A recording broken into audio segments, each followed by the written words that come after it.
માસના પાવન શુક્રવારે કરવામાં આવતું જીવંતિકા વ્રત એ સંતાનોની સુખાકારી, આરોગ્ય અને રક્ષા માટે વિશેષ મહત્વ ધરાવે છે. મા જીવંતિકાની આરાધના સાથે જોડાયેલી આ પરંપરામાં માતાઓ પોતાના સંતાનોના ઉજ્જવળ ભવિષ્ય અને દીર્ઘાયુષ્ય માટે શ્રદ્ધાપૂર્વક વ્રત કરે છે.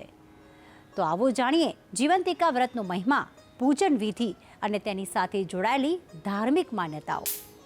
માર્ગદર્શન આપશે ગુરુજી પ્રફુલભાઈ પંડ્યા.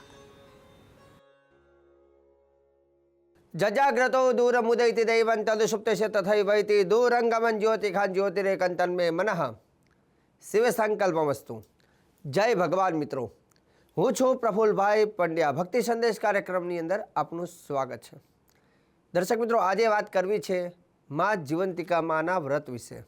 એવું કહેવાય છે કે આજથી પ્રારંભ થાય છે જીવંતિકા માનું વ્રત, અને ખાસ કરીને મારા બહેનો આ વ્રત બહુ જ કરતા હોય છે.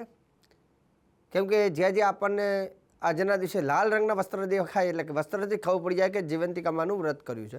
પરંતુ શાસ્ત્રમાં જીવંતિકા માના વ્રતને લઈને શું મહત્ત્વ છે, કેમ કરવામાં આવે છે, આ વ્રતથી લાભ શું થાય છે, આ વ્રત કરવા માટેનો પૂજાનો સમય કયો છે, આ બધી જાણકારી હું તમને કહેવાનું છું આજના કાર્યક્રમમાં.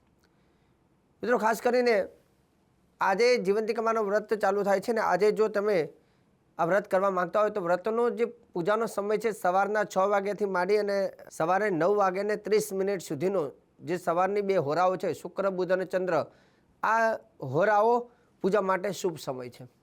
બીજો સમય આજનો સવારે 10 વાગ્યાને 36 મિનિટથી માંડી અને 11 વાગ્યાને 40 મિનિટનો જે સમય છે, તો આ પણ પૂજા માટે ગુરુની હોરા, બૃહસ્પતિની હોરા છે. તો જીવંતિકા માની પૂજાનો સમય આ પણ શુભ છે. જ્યારે શ્રાવણ મહિનો આવે અને શ્રાવણ મહિનામાં જ્યારે શુક્રવાર આવે ત્યારે પણ મારા બહેનો ખાસ કરીને વ્રત કરતા હોય છે. અને આ વ્રત કરવાથી એવું કહેવાય છે કે સંતાન, બાળકોની રક્ષા કરે છે આ દેવી, બાળકોના ઉજ્જવળ ભવિષ્ય બનાવે છે આ દેવી, બાળકોનું આરોગ્ય સારું રાખે છે આ દેવી, એટલે કે જીવંતિકા માનું વ્રત. હવે જીવંતિકા માનું વ્રત કરતા હોય તો એની વિધિ વિધાન પણ આપણે થોડીક જાણી લઈએ. જે બહેનોએ આ વ્રત લીધું હોય એમને પહેલું તો કે વ્રત કરવું, વ્રત એટલે ઉપવાસ કરવો. બીજા નંબરની વસ્તુ, સ્નાન કરી અને સ્નાન વખતે ગંગા જળનો ઉપયોગ કરીને સ્નાન કરવું. હવે રહી વાત જીવંતિકા માનું તમે સ્થાપન વિધિ કરો છો, એમાં બાજર કે પાટલો હોય એને ગંગાજળથી શુદ્ધ કરી એની ઉપર સાથીઓ બનાવી એની ઉપર લાલ કપડું બિરાજમાન કરવું અને લાલ કપડા ઉપર થોડા ગોધુમ એટલે કે ઘઉં પાથરવા. સાથે સાથે જીવંતિકા માનો ફોટો અથવા માતાજીની મૂર્તિ જે હોય એ તમારે પ્રસ્થાપિત કરવી એ સ્થાપન ઉપર. એની આગળ ભગવાન ગણેશજી અને રિદ્ધિ સિદ્ધિ એ પણ આગળ મૂકવા. કેમ કે શુભ કાર્ય શું સર્વદા, એની એક બાજુ માતાજીનો અખંડ દીવો કરવો. એનાથી આગળ વાત કરીએ તો કલશ સ્થાપન કરવાનું. કલશ સ્થાપનમાં પણ શું હોય એ તમને જરાક જણાવી દઉં. એક તાંબાનો કલશ લેવાનો, એમાં પાણી ભરવાનું, પાણીની અંદર કંકુ, ચોખા, સોપારી, સવા રૂપિયો, થોડી દુર્વા અને થોડીક હળદર એમાં પધરાવવાની. એમાં પાન મૂકવાના, નાગરવેલના પાન અથવા કપૂરી પાન, એની ઉપર નારિયેલ મૂકવાનું અને નારિયેલને નાડેછડીથી બાંધવાનું અને નારિયેલ ઉપર સાથીઓ બનાવવાનો, સ્વસ્તિક, અને એ નારિયેલ તમારે એની ઉપર મૂકવાનું. પૂજાની વાત કરીએ તો ભગવાન પહેલી પૂજા જ્યારે તમે આટલી વસ્તુ તૈયાર કરવાની છે એ તમને મેં પહેલાં ઔપચારિક જણાવી દીધું. હવે જીવંતિકા માનું વ્રત જ્યારે શરૂઆત કરવાવાળા વ્યક્તિએ આસન ઉપર બિરાજમાન થઈ પોતાના ભાગ્યમાં ચાંદલો કરી હાથમાં નાળછડી બાંધેલી હોય તો બાંધવાની જરૂર નથી, નહીં તો નવી નાળછડી બાંધી અને હાથમાં 3 વખત પાણી લઈ અને 3 વખત આચમન કરવાનું અને પછી હાથમાં સંકલ્પ કરવાનો કે તમારા ઘરની અંદર જે બાળકને ઉદ્દેશીને તમે વ્રત કરતા હોય તો બાળકનું નામ બોલવું જરૂરી છે, જેથી આપણને એ સંકલ્પ તમારો સિદ્ધ થાય અને એ બાળકની આ દેવી રક્ષા કરે છે. આચમન કર્યા બાદ એવું કહેવાય છે કે દીવો પ્રાગટ્ય કરી ધરતી માતાને નમસ્કાર કરી અને ભગવાન ગણેશજીની પૂજા કરવી. ગણેશજીની પૂજા વિશે તો કંકુ, ચોખા, પુષ્પથી ગણેશજીને ચાંદલો કરો, ચોખા લગાવો, પુષ્પ મૂકો અને ગણેશજીની આગળ થોડોક ગુડ કહેતા ગોળનો પ્રસાદ તમારે ગણેશજીને ધરવાનો. આટલું કરો એટલે ગણેશજીની પૂજા પૂર્ણ થાય છે. કલશ પૂજાની અંદર જે મેં કહ્યું તે પ્રમાણે કલશની અંદર બધી વસ્તુ તમે પધરાઈને તૈયાર રાખવાની અને પછી કલશની ઉપર પણ ચાંદલો, ચોખા, પુષ્પ અને હાર હોય તો ત્યાં પહેરાવવાનો છે. આ 2 પૂજા પછી જીવંતિકા માની પૂજા કરવી. જીવંતિકા માની મૂર્તિ હોય તો પંચામૃતથી એને સ્નાન કરાવવાનું અને જો ફોટો હોય તો એને શુદ્ધ જલથી એને છંટકાર કરી ફોટાને શુદ્ધ કરી લૂછી એની ઉપર હાર પહેરાવવાનો અને કંકુનો માતાજીને ચાંદલો કરવાનો. જીવંતિકા માની જે પૂજા કરો છો એમાં શક્ય હોય તો ખાલી આ મંત્ર તમારે બોલવાનો, ઓમ જીવંતિકાય નમઃ, ઓમ જીવંતિકાય નમઃ.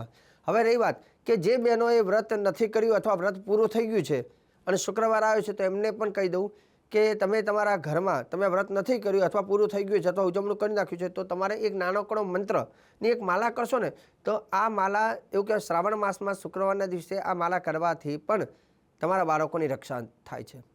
ઓમ જીવંતિકાય નમઃ. આમાં કોઈ નિયમ નથી. જેને વ્રત પૂરા થઈ ગયા છે, ઉજવણું કરી નાખ્યું છે એ લોકોની વાત છે, કેમકે આ મંત્રની માલા આજના દિવસે કરવાથી પણ દેવી સુરક્ષા કરે છે. ઓમ જીવંતિકાય નમઃ. બીજા જે લોકોનું વ્રત ચાલે છે તો એ લોકોએ આ મંત્રથી જ દેવીને તિલક કરવું, આ મંત્રથી દેવીને ચોખા, લાલ કલરના ચોખા, કેમકે લાલ રંગની વસ્તુઓનું વિશેષ મહત્વ છે.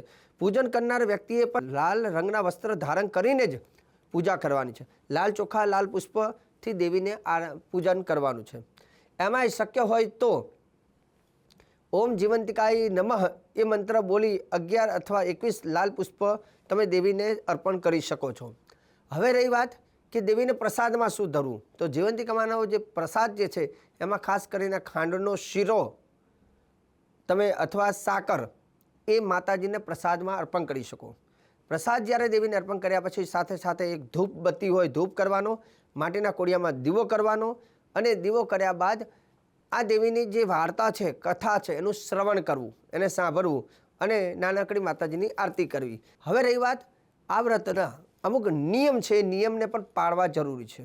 નિયમ કયા છે તો કે જેને પણ આ વ્રત લીધું છે તો તે લોકોએ આજના દિવસે એવું કહેવાય છે કે લાલ રંગના વસ્ત્ર તમારે ધારણ કરવા જોઈએ, પરંતુ પીળા રંગના વસ્ત્ર તમારે ભૂલથી પણ ન પહેરવા જોઈએ. કાળા રંગના વસ્ત્ર પણ ભૂલથી ન પહેરવા જોઈએ. પીળા રંગની વસ્તુઓનું ભોજન પણ બને ત્યાં સુધી પીળી વસ્તુઓ જે હોય એનાથી દૂર રહેવું જોઈએ.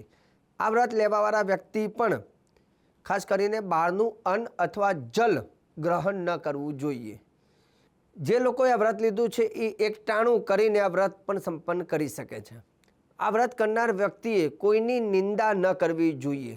આજના દિવસે નાના બાળકોને ખુશ કરવાનો પ્રયત્ન કરી શકો, મતલબ કંઈક ગિફ્ટ તમે જો નાના બાળકોને આપો છો તો એનાથી પણ જીવંતિકામાં પ્રસન્ન થાય છે. હવે ઘણા લોકોનો પ્રશ્ન એવો હતો કે શાસ્ત્રીજી અમે જીવંતિકામાંનું વ્રત શુક્રવારથી શ્રાવણ મહિનામાં ચાલુ થાય છે, પરંતુ જો વ્રત પહેલો શુક્રવાર કદાચ ચૂકી જાય તો શું?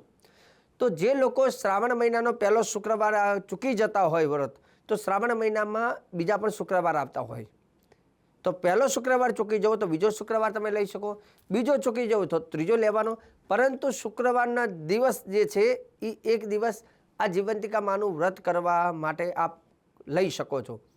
તમારે ખાસ શું કરવાનું છે, જેને વ્રત લીધું છે તો એમને એક નાગરવેલનું પાન લેવું અને એની ઉપર 7 કંકુના ચાંદલા કરવાના છે.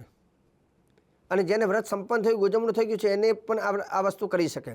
નાગરવેલના પાનની ઉપર 7 કંકુના ચાંદલા કરી અને એક દીવો કરી અને જેને વ્રત લીધું છે ને બાજેટ ઉપર જ મૂકવાનું છે. અને જેને વ્રત સંપન્ન થઈ ગયું છે એ લોકો ખાલી નાગરવેલના પાન ઉપર 7 ચાંદલા કરી તમારા કુળદેવીના ચરણમાં મૂકી અને એક દીવો અને ધૂપ કરજો. અને હવે જે હું શ્લોક કહું છું આ શ્લોક ખાલી 11 વખત દેવીની સામે તમે બોલજો.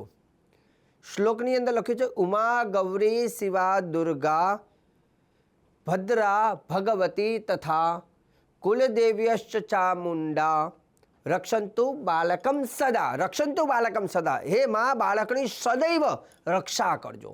કોણ? તો કે જે આ શ્લોકમાં દેવી આવે છે બધા દેવી પણ જીવંતિકા માની સાથે એ દેવીઓ પણ રક્ષા કરે છે.